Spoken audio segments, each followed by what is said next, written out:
ذکر ہے کسی ہرے بھرے کھیت میں ایک مغرور پودا تھا۔ وہ دوسرے پودوں سے الگ تھلگ رہتا اور کسی سے دوستی نہیں کرتا تھا۔ اسی کھیت میں ایک بیت کا درخت بھی تھا۔ بیت کا درخت بہت بوڑھا اور کھوکھلا ہو چکا تھا۔ وہ آگے کی طرف جھکا ہوا تھا اور اس کی شاخیں بھی کمزور تھی۔ اس باغ میں مکئی اور دوسرے پودے بھی تھے۔ ایک دن مغرور پودے نے بیت کے درخت سے کہا، میں باقی پودوں سے زیادہ خوبصورت اور تر و تازہ ہوں۔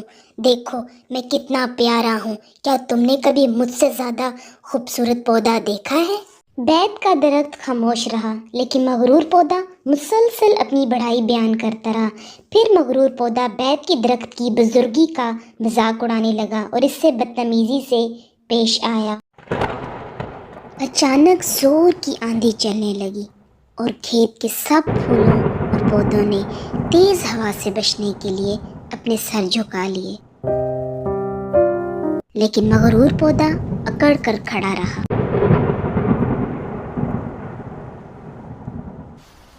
پھولوں نے مغرور پودے کو نصیحت بھی کی کہ وہ اپنا سر جھکا لے، مگر مغرور پودا کہنے لگا، بالکل نہیں، میں ایسا نہیں کروں گا۔ مغرور پودا اپنی ضد پر قائم رہا۔ اچانک تیز طوفان ہو گیا اور آسمان پر بجلی کڑکنے لگی۔ ہوا زور و شور سے چلنے لگی۔ بیت کے درخت نے مغرور پودے کو سمجھایا، اپنے پھولوں کو جھکا لو، یہ خطرناک طوفان تمہیں نقصان پہنچائے گا۔ لیکن مغرور پودے نے اس کی نصیحت کو نظر انداز کر دیا۔ کھیت کے دوسرے پودوں نے اسے آسمانی بجلی سے بچنے کی نصیحت کی اور کہا، یہ طوفان آسمان سے آیا ہے، جھکا لو خود کو۔ مغرور پودا ان کی باتوں کا مذاق اڑانے لگا اور بولا، تب تو میں سیدھا کھڑا رہ کر آسمان تک دیکھ سکتا ہوں۔ اچانک بجلی زور سے کڑکی اور مغرور پودے پہ آ گری۔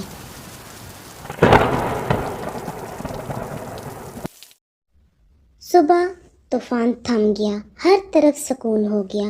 کھیت میں ٹھنڈی ٹھنڈی ہوائیں چلنے لگی، گیلی مٹی کی خوشبو کھیت میں پھیل گئی، پھول اور پودے ہوا میں لہلہانے لگے۔ اچانک ان کی نظر مغرور پودے پر پڑی تو سب پھول پودے افسردہ ہو گئے، کیونکہ مغرور پودا آسمانی بجلی کی لپیٹ میں آ کے جل چکا تھا۔ مغرور پودے نے دوبارہ اٹھنے کی کوشش کی، لیکن وہیں گر پڑا۔ اس کے پھول اور پتے جل چکے تھے، اب وہ اٹھنے کے قابل نہیں رہا تھا۔ بوڑھا بیت درخت ٹھنڈی ہوا سے لطف اندوز ہو رہا تھا۔ اس کی شاخوں پر مختلف پرندے آ کر بیٹھ گئے اور خوشی سے چہچہانے لگے۔ بیت کے درخت کے پتوں پر شبنم کے قطرے پڑے ہوئے تھے۔ اس نے اپنی شاخیں ہلائی اور چھوٹے پودوں پر شبنم کے قطرے گرنے لگے۔ پھول بیت کے درخت کا شکریہ ادا کرنے لگے، لیکن بوڑھا درخت مغرور پودے کی حالت دیکھ کر بہت افسردہ ہوا اور خاموش ہو گیا۔ ایک چڑیا بیت کے درخت کے پاس آئی۔ کھیت میں سب پھول اور پودے کتنے خوش ہیں، سورج کی روشنی ہر طرف پھیلی ہوئی ہے، بادل ہوا میں اڑ رہے ہیں، آسمان پر کوسے قزح کے رنگ بکھرے ہوئے ہیں۔ کوسے قزح کے رنگ کتنے سنہری اور انوکھے ہیں، ہوا میں پھولوں کی خوشبو پھیلی ہوئی ہے اور ایسا لگ رہا ہے کہ ہم سب جنت میں آ گئے ہیں۔ چڑیا بیت کے درخت کو اداس دیکھ کر اس سے پوچھتی ہے، یہ سب اتنا خوبصورت ہے، لیکن اب اداس کیوں لگ رہے ہو؟ ہمیں اس خوفناک طوفان کو بھول جانا چاہیے۔ جب بوڑھا بیت کا درخت چڑیا کی باتیں سن رہا تھا تو وہ خیالوں میں کھو گیا۔ وہ کھیت میں لہلہاتے پھولوں اور تتلیوں کے بارے میں سوچنے لگا۔